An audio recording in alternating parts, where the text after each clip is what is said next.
Le premier intérêt, c'est d'accélérer le processus d'intégration. Ces expatriés que je rencontre sont souvent sous un stress énorme. Ils ont énormément d'informations à traiter entre l'intégration dans un nouvel environnement professionnel, même quasiment une nouvelle entreprise d'une certaine manière. Il y a la famille à intégrer dans un lieu, dans les écoles, etc. Donc il s'agit de les aider à s'insérer plus rapidement. Je pense en particulier à décoder ce qui se passe. Souvent, ce stress les empêche de faire la part des choses entre ce qui peut être typiquement français ou spécifique à une culture d'entreprise ou carrément anormal.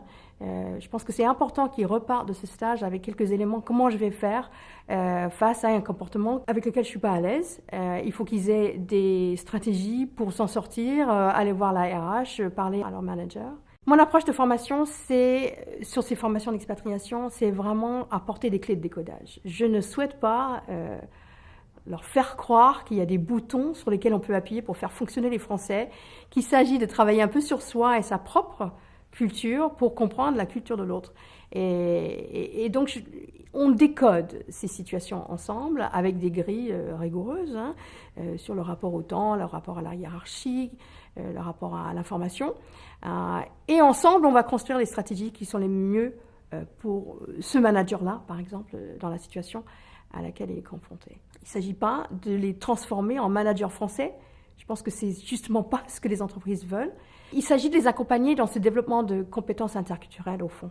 L'expatriation, c'est un vrai moment de retour sur soi. On entame vraiment le voyage intérieur et émotionnel de comment on s'adapte à une autre culture. Et c'est vraiment une compétence utile qu'on peut travailler là pour un manager international. Pour moi, c'est essentiel d'avoir le conjoint dans cette formation, cet accompagnement. Tout le monde sait que c'est le maillon faible de ces expatriations. 50% des expatriations sont des échecs à cause du manque d'adaptation ou l'échec de l'adaptation du conjoint ou de sa famille. Je trouve que c'est des personnes qui sont plus fragiles.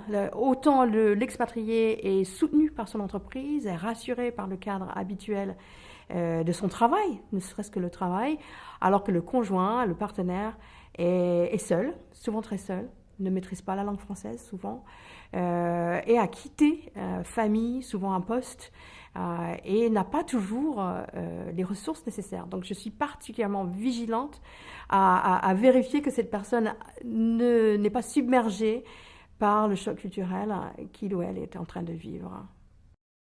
De mon expérience, la culture française est particulièrement difficile pour d'autres cultures, les anglo-saxons, les asiatiques.